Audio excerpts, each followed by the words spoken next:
I have been doing research on Boyle Heights for quite some time. It's a community that I find very significant for Los Angeles. And we began to think about how to combine my work on campus, working with undergraduates to do research, with the Boyle Heights community, and we came up with History in a Box, a concept that basically starts with material objects that can be put in a box so that teachers in elementary schools can use them to have the students think about local history.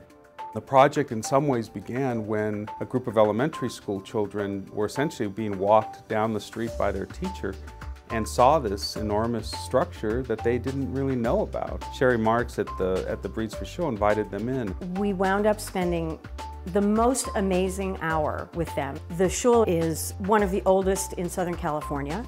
It is a very significant building. It's the only remaining synagogue of some 30 that were in the Boyle Heights community at one time. Who knows what the word shul means? So this was a wonderful opportunity to bring the community in and help create a curriculum that helps the classroom teacher bring history alive for students. So we started to contact a variety of teachers and principals at all the local elementary schools. Kind of like a miracle, we find out we have this meeting with USC. Oh, what's this about? Oh, we want to create a local history curriculum for you. It was almost too good. I couldn't believe it.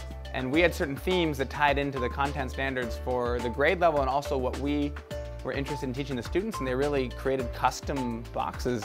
Basically, inside these boxes are puzzle pieces, but they're not normal puzzle pieces, they're artifacts. As soon as they open it, you know, they're all like grabbing for the different activities, and then the questions start coming. What's this? What's that? Oh, I know what this is. And then when you actually start the lesson or when you go into depth, they're ready to go. They want the answers. They want to hear about the history. My students particularly got to learn about Japanese Americans here in the 1940s, and how did the World War II impact the lives of Japanese Americans here in Boyle Heights, and how did it change the face of California. So when the students got to look at the small taiko drum and the incense sticks and some of the other artifacts, they were able to make those connections. So I see this as the beginning of something that hopefully will continue. I think USC students are very interested in how to tell stories of the past, and they signed up basically for directed research. They all had independent projects working in different components that would make up various boxes that we use. Probably the main highlight of our summer experiences working for History in a Box have been our visits to the National Archives in Washington, D.C.